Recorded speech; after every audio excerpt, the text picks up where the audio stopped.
Don't you dare, ref. That's he got the ball. Yes, everyone. Welcome back to the Irish Hotspur, joined by your boys Jack and Dave here, and we are joined by Mr. He's Done It Again, that Harry Kane, or you might know him simply as Lee Judges from Lee Judges TV, and the man who you probably often see outside the Emirates giving his thoughts on Arsenal. Lee has joined us here to make a combined 11 ahead of this North London derby, and we're looking forward to see how many players Dave can muscle in. But let's get straight into it. Smash the like button for us, everybody, and do thank Lee for giving up his time this evening to do these videos with us. But let's get straight into the goalkeepers first. David Raya versus Vicario, I assume. Maybe pass it off to Lee so we can be kind first. Are you going with Raya? Are you a fan of his, or do you think Vic is better? Do you know what?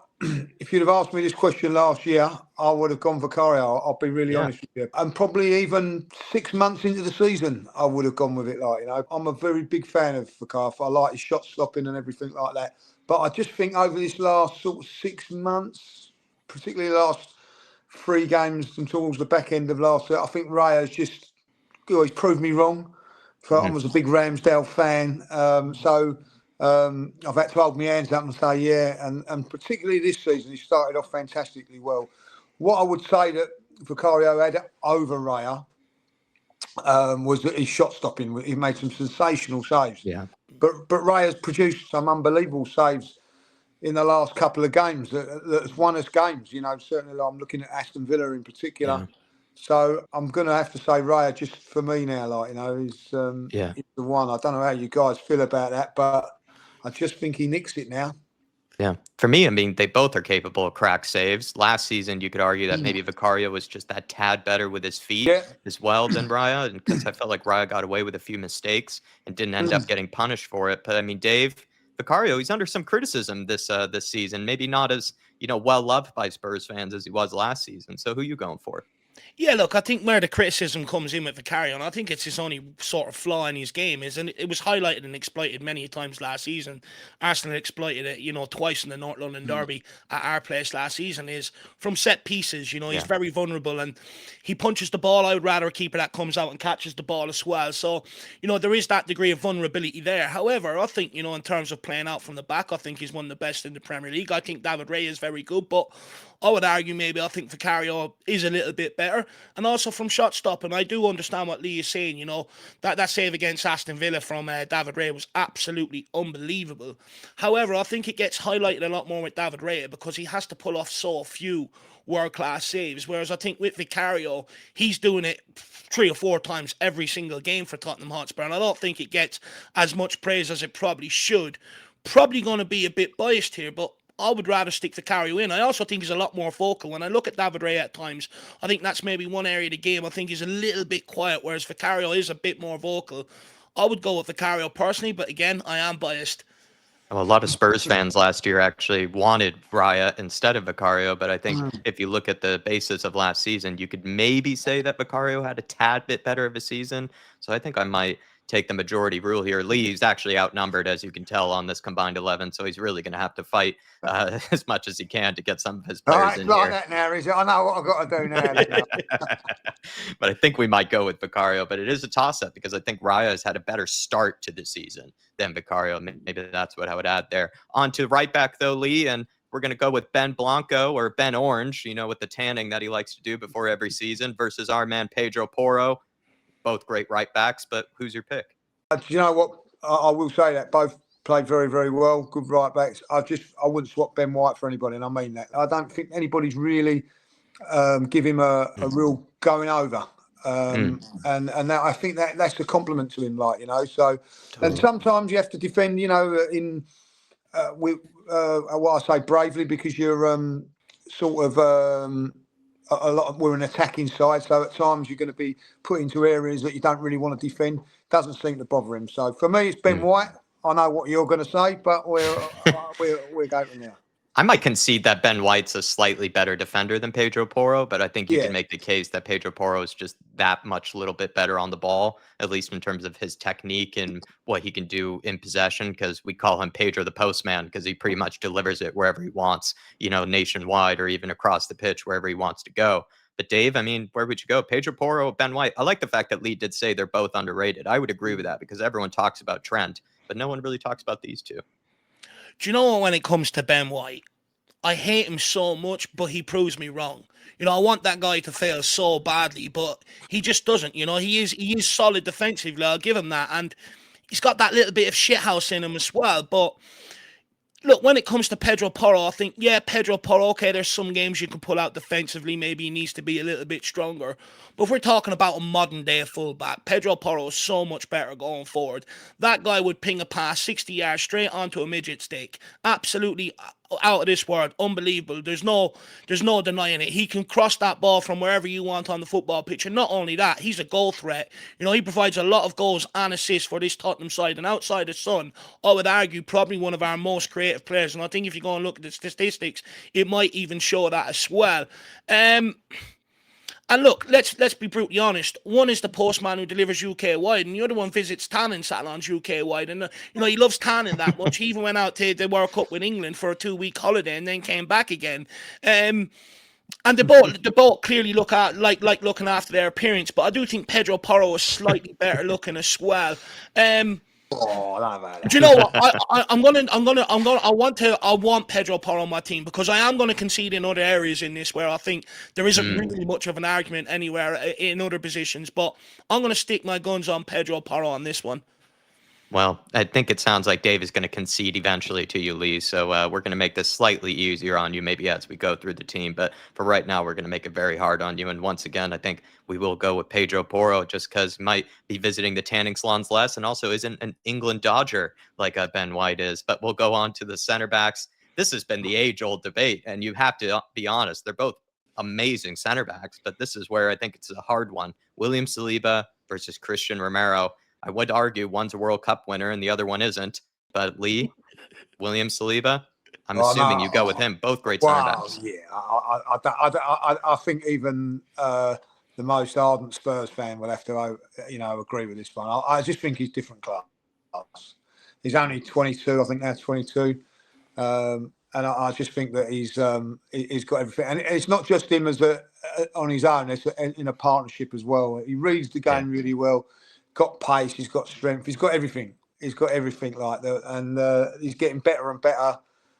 And I'll be honest about it. When I first see him, and not a lot of players have done that to me. I've just gone, wow, I can't believe how good he is. And at his age, I've been fortunate enough to see, dare I say it, good central defenders in like Tony Adams, Sol Campbell. I know they don't want me to mention that on the air, but Ledley King as well. I'll put him into that bracket. Fantastic central defenders. David O'Leary back in the day. I haven't seen anybody better than him at that age. Who would you say is better, him or Gabriel of the two? Different central defender. One's more is aggressive and more of an enforcer, which is Gabriel, which sometimes being the enforcer, the one that has to go in, and sometimes you will make mistakes instead of the one that's sort of sweeping up and all around it. But they both can defend really, really well. I met Gabriel in America. I couldn't believe how big he was. He was a lot powerful than what I imagined. So you wouldn't want to come up against either, really. But I think with Saliba, you think maybe I could out-muscle him. I don't think you can. I think, all right, I can try and outpace him. I don't think you can. And I think you can try and use the tricks and all that. He seems to get it, have it all. I think at the, it's like you probably had it with Tottenham as well. But like when we had Tony Adams and Martin Keown and Steve Bold and players like that, Tony Adams always got the praise, but there wasn't a lot of difference between him and Martin Keown, if you know what I'm saying. But it was always. So I think it's the same with Gabriel and Saliba. Like Gabriel will be like the number two of the two, which is a little bit unfair, really. But I think that you have that in football at times. But for me, I wouldn't swap either over. And I'm going to concede the left back to you guys. So there's no way you can have three of your players in the back four, and our back four is the best in the league. So I'm going to have to fight my corner with these two. Big time. And I would have to say that Tottenham, I've got to really be honest. I've been impressed with Van der Velden. I've been really impressed with him. And I don't know how you feel about this. If you feel like if you had your two, so would you swap any of them over? I don't know if you would. Well, that's the thing. It's no longer the Davinson Sanchez, Eric Dyer debate. You know, No, it's just two different. It's like a different sport. And we had it when you had Vertonghen and Alderweireld, and we had like Mustafi and Rob Holding and guys like that. Socrates. Yeah. So like we've certainly come up above from there. Like I just feel, I don't know how you guys feel, but I'm blessed. I think we're both blessed. I think that's kind of the thing. Both teams are blessed with great centre backs. Yeah. Dave, take it away.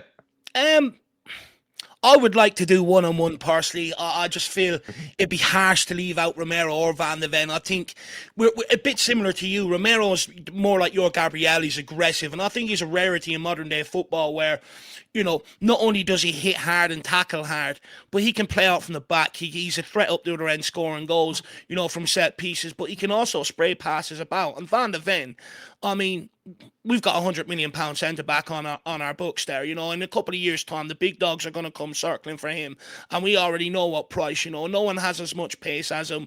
You know, you've seen the assist bursting up the other end of the field, going the other way for Son there not so long ago. You know, absolutely unbelievable against Everton. I would like to do one-on-one personally, but you know what, Lee? Since you're the guest, if you want to, I'll give you two. Oh, thank you very much. That's very kind of you.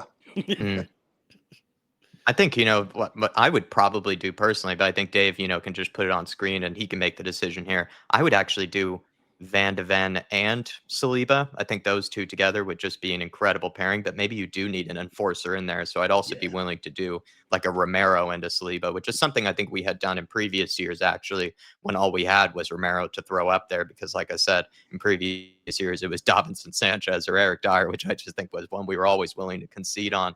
But I think Dave will come up with a good pairing just to make Lee happy. And I believe you said earlier that you're happy to not even talk about left back. You don't even want to go there. Destiny Udogie it is.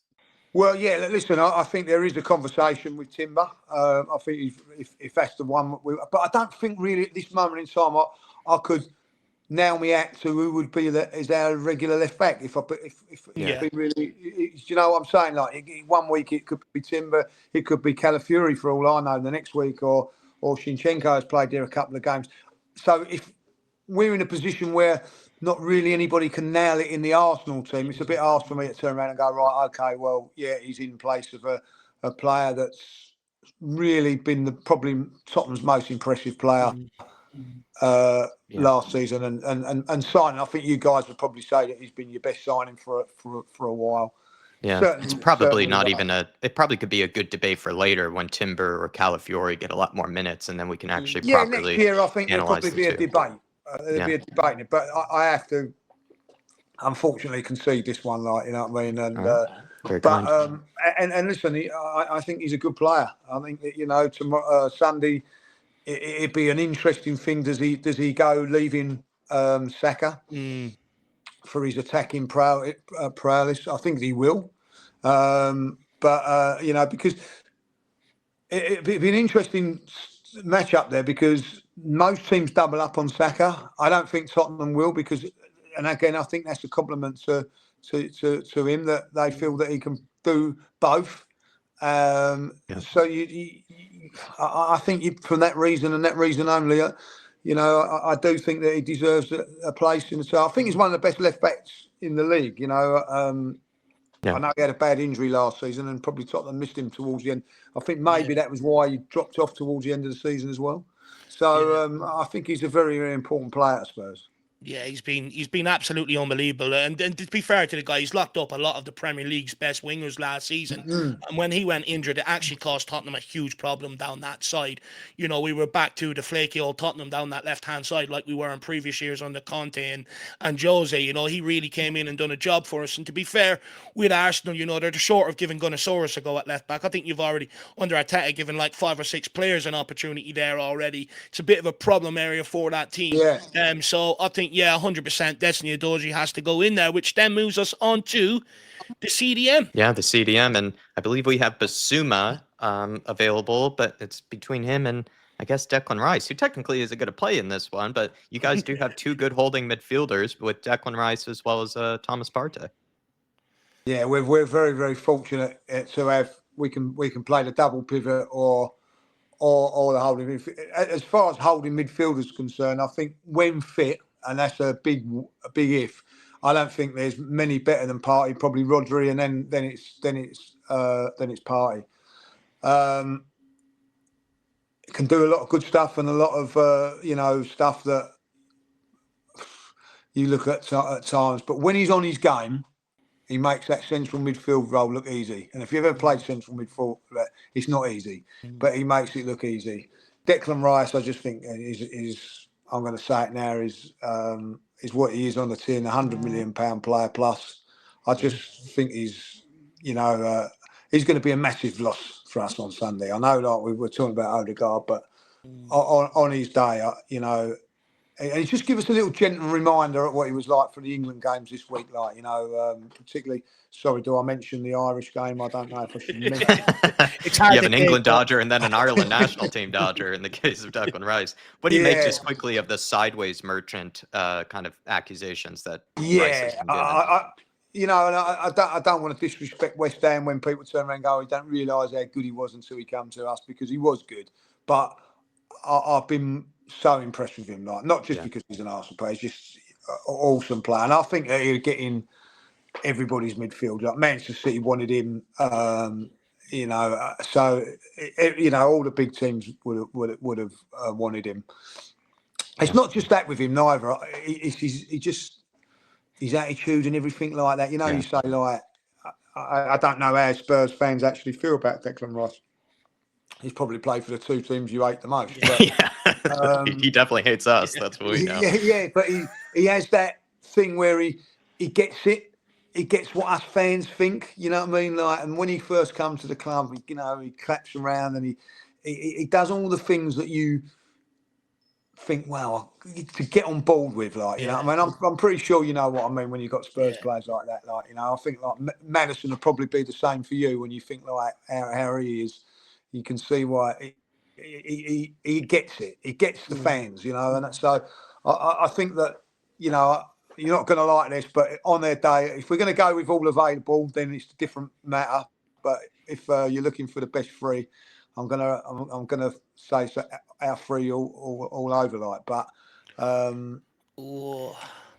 midfield is not where we're our strongest or where we feel most confident. But maybe Dave, this is where you take it away and concede maybe one or two, and maybe try to muscle in one player if you can, just to be petty. Do you know what? I'm willing to concede to Declan Rice and Martin Odegaard. Look, I absolutely hate Declan Rice. Kind of you. Very kind of me, I'm not usually like this, Lee, so, Caught him on a good day. You're getting me on a good day. But look, with Declan Rice, I think if we seen a lot more out of Basuma last season and he continued on them first 10 games for the majority of the season, I think we'd be having a complete different discussion right now. And when you look at that North London derby at the Emirates last season, it was one half Rice, one half Basuma, and it's just, the thing is with Basuma, he dropped off after that 10 games and he's never really recovered. And so I think I'm going to have to concede to Declan Rice, despite me absolutely hating him. And to be honest with you, I didn't really want to concede to him just because of what he done to Ireland. I'll come and play for you, then switches to England, played for West Ham and now Arsenal as well. However, I'll give you egg fried rice. He can go in there. I'll also give you Martin Odegaard, Lee, as well. I think it's hard to maybe argue with Odegaard, to be brutally honest with you. I think he's a fantastic player. And it was a smart buy from Real Madrid, actually, because maybe there wasn't a hell of a lot of clubs maybe willing to take him off Madrid's hands at that time, because maybe they just seen, well, if he's not good enough there, what's going on? But Arsenal took the gamble and it's paid off. I was reading today, I think since his arrival for Arsenal, I think only 5 more players across the Premier League have more goals and assists than him, which shows how creative he is for Arsenal. But also defensively, I don't think he gets enough praise. There's a lot of good defensive work for Arsenal. He triggers the press and stuff in the midfield.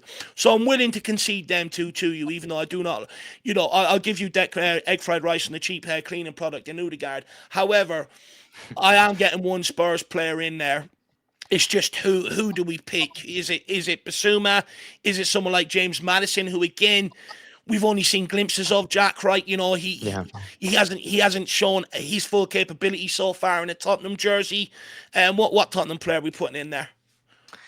I think the majority of fans would think that we would go with James Maddison because having, a combination of Odegaard as well as James Maddison, I mean, talk about creativity. Those two would be really fun to watch. What I like about Odegaard is I actually think he doesn't even get enough praise for some of the flair that he has in his game. I know that's not totally necessary, as a creative midfielder, but sometimes he does come out with passes or, kind of touches that you just don't expect from a player. Like he really does have that bit of genius about him. And I wish Maddison sometimes showed that a bit more often. I think he does have it in him. And I wish he just showed it a bit more consistently.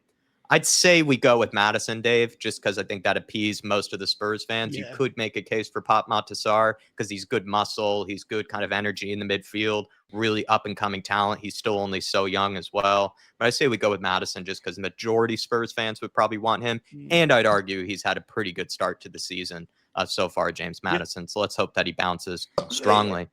If I'm right in saying, I think Sarr, did he make his debut a couple of seasons ago against Arsenal? I think it was or one of his first starts. Ooh, that's a good memory. It could have been maybe as a substitute. He I thought like he looked a good player. I think he looked like a really good player. I'm pretty sure he played. Correct me if I'm wrong, but I remember like thinking, well, got to keep an eye on this kid. He's only young and good energy. I think there's a lot more to come from him, if I'll be honest. Yeah, that's exactly it, is the energy. Yeah, take it away, Dave. No, we completely agree with you. So I'm a big fan of Papa Matasar. Again, he's another one that presses high up the pitch. It triggers the press for Tottenham a bit like Odegaard and gets stuck in. And he's our only real sort of ball winner, ball specialist in there. And the only one that's hungry enough to go after the work. And for me, I think it's rare in a modern day and age that you have someone that is willing to pick up all the defensive work for everybody else in the team. And he does that. He does everybody else's running to a certain degree. I think just with Papa Matasar, I think what we're waiting for him is to really show a little bit more in possession. There's times in games where he does his job in terms of winning the ball, but when the ball's at his feet, sometimes it's underwhelming and breaks down a little bit at him. So I think that's one area of his game where he really needs to, if he wants to become a real good Premier League midfielder and really nail down a spot, I think that's one area of his game where he needs to work on. Moving into the forward line, though, I think left wing, right wing, I think we're going to be level-headed here, right? Concede to each other. Yeah, I think we're going to concede to each other there. Like, I think Saka and I still think that despite probably not now, he's still a very, very good player in song. I still, if you was to say to me what Spurs player frightens you the most, I still think it's Song. So if you think that, he's got to be in any really from that point of view. And Saka, well, he's got a good record against Spurs as well, so starting to get into those sort of not Harry Kane moments, but starting to get to that, scoring every time or assisting. So I know that I think last season's one got put down as an own goal, but it was back in the day, that would have been his goal. But so I think that them two are nailed on, really, aren't they? Yeah. I don't think there's any argument. And then I guess we'll move on to striker then, because it looks like we're putting Saka as well as Sonny in there, but then on to striker between Dominic Solanke and Kai Havertz. Now, this one's funny because you could argue maybe both of them are Chelsea rejects, Lee. I didn't know that. Do you know what? I didn't know that until we went to Spurs, that that he was at Chelsea, of course. He went to Liverpool and then on to Bournemouth and that. I don't know. I haven't seen enough of him to say that he's going to be a success or a failure at Spurs. I'll be honest, but he done. I thought he'd done okay against Leicester in that game, apart from the score. But I do think, and you might laugh at me when I say this. I think Kai Havertz is key to Arsenal. I think since he's gone up top, look at the record since he's gone up top. Only lost one game away from home.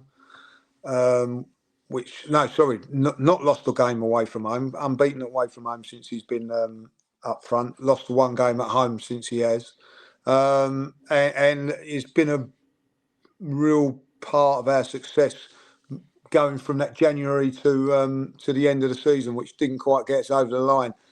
And again, this season started off really well. 2 goals in 3 that's true. assists as well. So like, if it was Jesus up there, like you had Jesus on your side, I'd still be saying like, well, we got Jesus on our side, and he was sensational before that knee injury.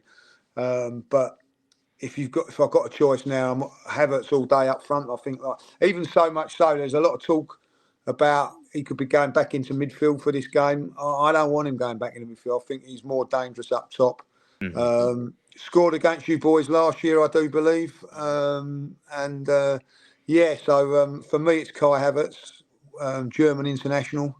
I think at the moment, I think he's behind. Solanke's done very, very well last season, 19 goals. But from January to the end of the season, only Haaland was better in goals and that again. So it just shows you like if we'd have had him all there all season, who knows? You know what I mean? Who knows? But that we never know. But I'm a big Kai Havertz fan. I have to say that. Like I like him, and I'd fight my corner for him. Like I think he's becoming my favourite player. Wow. You know what I mean? So Jack hates him. Does he? So there you go. He's doing something right. He's doing something right. I don't even know if I hate him. I do think he's been maybe one of those kind of players that's just somehow always been at some of the best clubs in the world, and just don't even always understand why, because he's just never really, to me, lived up to that reputation that he was building at Bayer Leverkusen at the time. And I was doing as a typical Yank would, I was looking up some stats to try to one up you on some things, and what I did find was they were actually only a year apart in age, but Dominic Solanke has more goals and assists than Havertz does in his whole career, despite kind of being passed around between the clubs. Somehow Solanke has more goals and assists, and his last season was better than any season that Kai Havertz has ever had, either for Bayer Leverkusen, a Chelsea, or for an Arsenal. So if you kind of throw that spanner into the works, I mean, maybe Solanke's a little bit slept on. I hear that, but I'll throw a Champions League medal at you. But I don't want to, because it was at Chelsea, and I don't like him for that. And I think he got the winner in that game as well. He's a big time player. I never knew that was. So how old is Solanke then? 24. He's 26, and I believe Havertz is 25. They're about a year apart in age. Really? Yeah. Really? I never. Well, that just shows you. I would never have said that about Solanke, I thought he was a lot younger than that, So he's been about for a while, So well, leave it to the Yanks to find a stat out of nowhere. Was you happy with that signing at the beginning, or would you like someone a bit better, or I know that I'll be brutally honest with you. I think that if you'd have got Tony, I would have been a little bit more worried about Tottenham this season. But that doesn't mean to say Solanke's not good, and maybe a better. No one went. Tottenham preferred to go for a Solanke than a Tony, so that tells you a lot. So it'd be interesting to see how Solanke does. Because I was talking about this earlier on today. When Richarlison signed for Spurs, I was worried. I thought, he's a proper.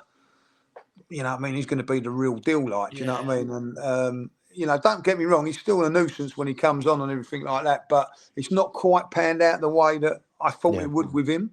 So, I think with Solanke, we're going to have to wait and see on this one, really.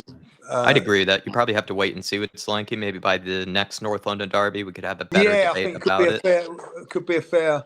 I had a bet today that I don't know if I'm right on this, that